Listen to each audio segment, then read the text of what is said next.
Então vamos lá, jovens.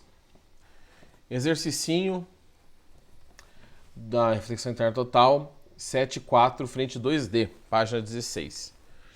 Um raio de luz monocromático que se propaga em um meio de índice de refração 2 atinge a superfície que separa esse meio do ar, índice de refração 1.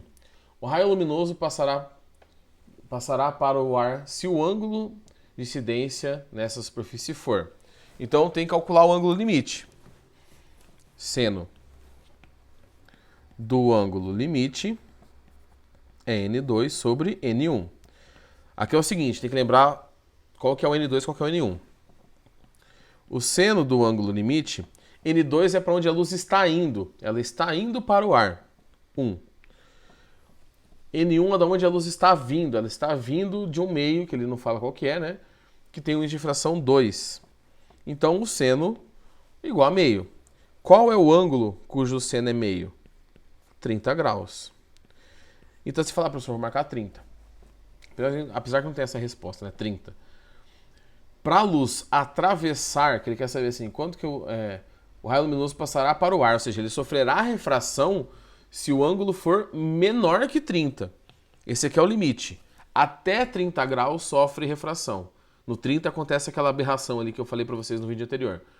Passou de 30 é reflexão. Então, para sofrer refração, o ângulo tem que ser menor que 30 graus. Que é a alternativa C, tá?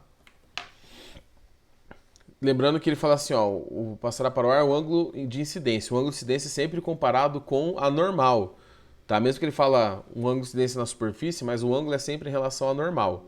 Por isso que a gente não vai usar os 60 graus ali, certo? Vamos para mais um? São poucos exercícios aqui que eu separei. Vamos para esse aqui. Deixa eu dar uma aumentada só na minha tela aqui, que tá meio pequenininho. Aqui, deixa eu guardar para ler. Nossa, deixa eu dar uma aumentada maior, peraí. Aí. Então vamos lá. Deixa eu limpar esse negócio aqui. Bom.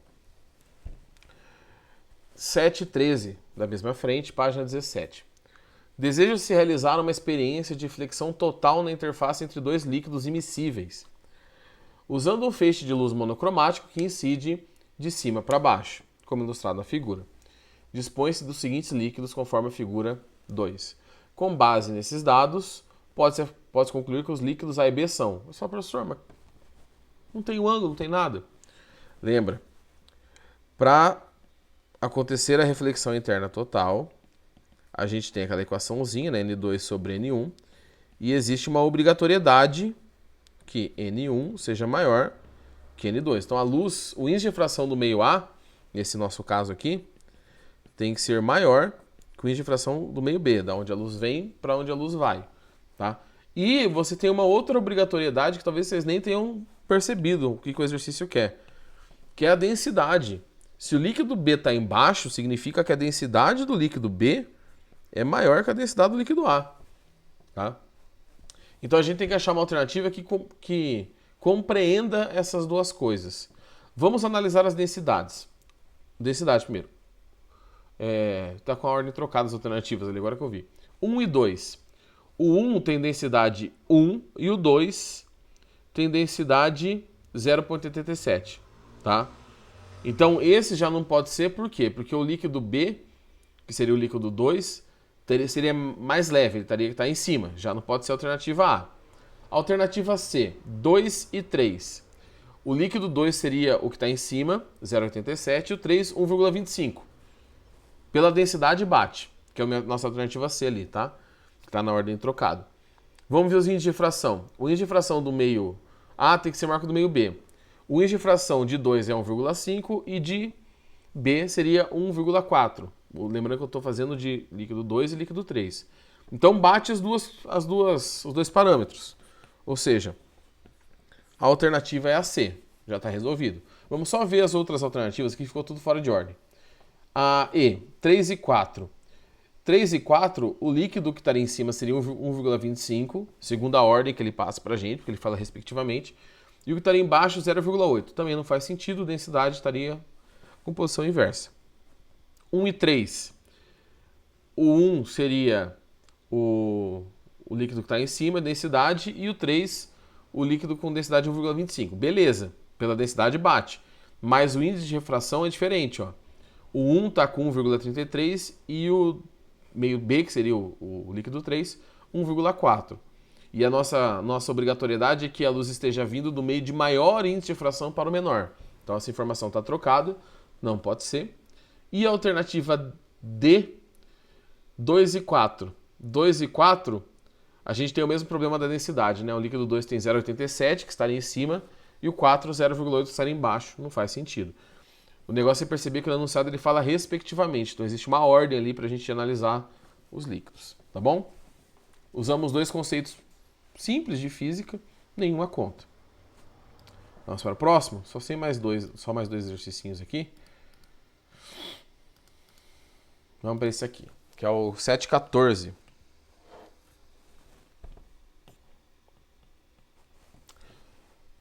A figura mostra um raio de luz passando do meio 1, água, para o meio 2, ar, proveniente de uma lâmpada colocada no fundo de uma piscina. Os índices de refração absolutos de ar e água valem, respectivamente, 1 e 1,3.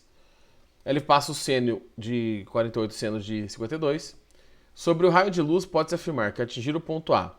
Então, eu tenho os índices de refração. Eu vou fazer o quê?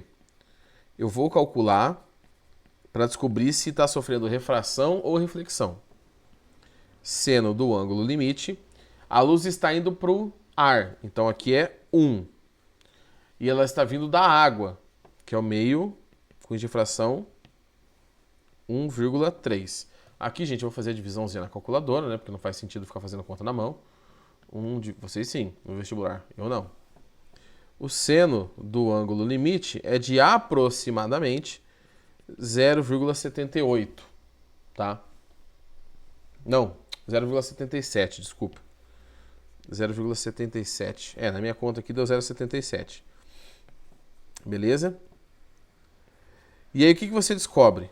Deixa eu ajeitar aqui. Que 0,77, tá, é maior que 0,74. Ou seja, o ângulo, aqui, este ângulo, ele já é maior que 48. Como que você sabe disso? Porque a função seno, tá, seno de θ é igual a x. No primeiro quadrante, de 0 a 90 graus, quanto maior o ângulo, maior o seno. Tanto que o ângulo começa com 0, que o seno é 0, e termina com, no primeiro quadrante, seno de 90, que é igual a 1. Se 0,77 é maior que 0,74, significa então que o ângulo limite, tá? O ângulo limite aqui, ele está entre 48, que é 0,74, e 52, que é 0,79. Eu não sei qual é o ângulo limite, eu vou colocar um valor aqui, tá? Vamos supor, vamos fazer um exemplo aqui, entre 48 e 52 eu vou falar que é 50 graus. Não é 52, é menos que 52, mas é mais do que 48. Tá? Qual que é o ângulo que a luz está incidindo? 52. 52 já não é maior que o ângulo limite? 52 é maior que 50. Então, para esta situação, o que vai acontecer? Se você está com mais que o ângulo limite, você terá apenas a reflexão interna total. Nesse caso, então, ela sofrerá apenas a reflexão, tá? Voltando a se propagar no meio 1. Alternativa C. Tá bom? Então aqui você tem que esse exercício engloba? Conhecimento da função seno, né? E conhecimento da reflexão interna total. Beleza? Ultiminho. Somatória.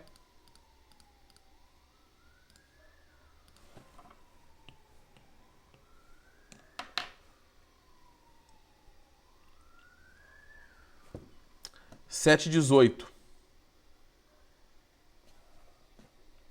Um raio luminoso proveniente de um meio de propagação A. Tá bem pequena a imagem. Deixa eu ver se consigo aumentar, gente. Peraí. Vamos dar uma esticada aqui. Eu vou tentar colocá-la aqui em cima. Não sei se eu vou conseguir escrever em cima dela, tá? É meio complicado isso pra mim. Bom. Um raio luminoso proveniente de um meio de propagação A é parcialmente refletido e parcialmente refratado. A velocidade de propagação no meio luminoso em A é de 2.500 km por segundo. A velocidade de propagação no vácuo pode ser considerada 300.000 km por segundo. Com base nesses dados, é correto afirmar: 1. O meio B possui menor índice de refração absoluto que o meio A. Vamos lembrar aqui, ó. Fazer de outra cor, aqui embaixo. Índice de refração é C sobre V. Tá vendo que o ângulo no meio B é menor?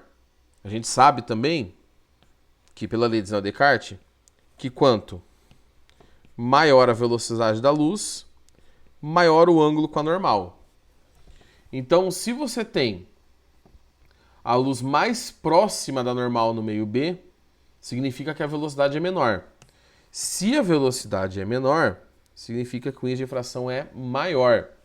Então, a alternativa 1 é falsa. Tá? O meio B tem maior índice de refração. O índice de refração do meio A é de 1,2. Bom, vamos ver, né? Alternativa 2, vou fazer aqui embaixo. Vou usar a equação do índice de refração. C sobre V. N é igual. Velocidade da luz no vácuo, 300 mil quilômetros por segundo. Ele passa ali pra gente. E no meio A, 250 mil quilômetros por segundo. Calculamos esse índice de refração e dá 1,2. Então, a afirmativa 2 é verdadeira. 4. O índice de refração absoluto do meio B é 0,8. Do meio A é 0,8. Eu falei meio B, tá? Meio A? Não, tá errada essa já. Tá por dois motivos. Primeiro que a gente calculou e descobriu que não é, né? Tá calculado aqui no item 2. E segundo que nenhum índice de refração pode ser menor que 1, pelo menos absoluto. O índice de refração absoluto do meio B é 1,2 raiz de 2. Aqui não deu para ficar a raiz ali. Tá? Então eu vou anotar aqui, vou tirar esse... Diminuir agora a imagem. Um pouquinho. Dar uma diminuída nela aqui e colocar bem no cantinho. Tá, aqui. Bom, para calcular o índice de refração do meio 2, do meio B no caso, né? Eu tenho que usar a lei de Snell-Descartes. Então vamos lá. N1 seno I, N2 seno R. O índice de refração do meio 1 eu acabei de calcular, 1,2. Qual que é o ângulo de incidência? 45 graus. Qual que é o seno de 45? Raiz de 2 sobre 2. N2 eu quero. E o seno de refração? O ângulo é 30, então o seno de 30 é meio. Eu dou uma cortada aqui. E eu descubro então que o índice de refração do meio 2 é 1,2 raiz de 2. Ou seja, a 8 está correta. A velocidade da luz no meio B é menor que no meio A? Alternativa 16. Sim, tá? E a explicação está no item 1. Então, no próprio item 1, a gente já explicou por que essa é verdadeira. E, por fim, 32. Com o adequado ângulo de incidência do raio luminoso no meio A, é possível provocar a reflexão interna total? Ou provocar reflexão total? A 16 é falsa. A 16 não, desculpa, a 32 é falsa. Por que a 32 é falsa? Porque só ocorre reflexão interna total se a luz estiver indo do meio mais lento para o meio mais rápido. Aqui ela está saindo de um meio de índice de refração igual a 1,2 e indo para um meio de índice de refração maior, de 1,2 raiz de 2, que é 1,4 mais ou menos. Então ela está indo do meio mais rápido para o mais lento. Então isso não pode acontecer reflexão interna total. Para acontecer reflexão interna total, ela teria que estar indo do meio B para o meio A. Então a soma deu 2, 8 e 16, é isso? 2, 8 e 16, 10, 26. Então a soma desse exercício deu, meu Jesus, 26. Tá bom? Certo, gente? Tem mais exercícios da apostila, vocês podem treinar ali, tentar fazer um ou outro. Mas peguei um de cada tipo, tá? Tem outros ali um pouquinho mais complicados ou não. E vocês podem me procurando conforme vocês vão tendo dúvidas. Beleza, galera? Então, nos vemos quinta-feira na nossa aula. Quinta ou quarta, agora não lembro agora. E até mais. Falou, gente. Ó, outra coisa antes de desligar aqui, precisarei fazer talvez uma alteração no nosso horário de aula, de sexta-feira à tarde, tá? Aquele horário eu acho que não vai mais rolar, não. Mas aí eu converso com vocês depois. Beleza? Agora sim. Falou!